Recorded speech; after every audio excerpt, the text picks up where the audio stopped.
Esatto, se li facciamo durante il torneo è complicato poi impegnarci sempre in tutte le partite e vincerle e trovare i punti non lo so, per passare il turno e quindi dovevamo sì pensarci forse prima.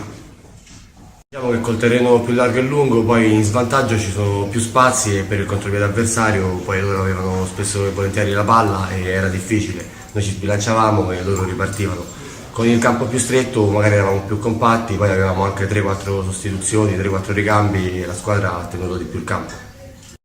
Corrado impegnatissimo soprattutto a inizio partita, 3-4 interventi importanti, poi sono cominciati ad arrivare probabilmente un po' tiri di troppo e non sei riuscito a salvare più di tanto la squadra.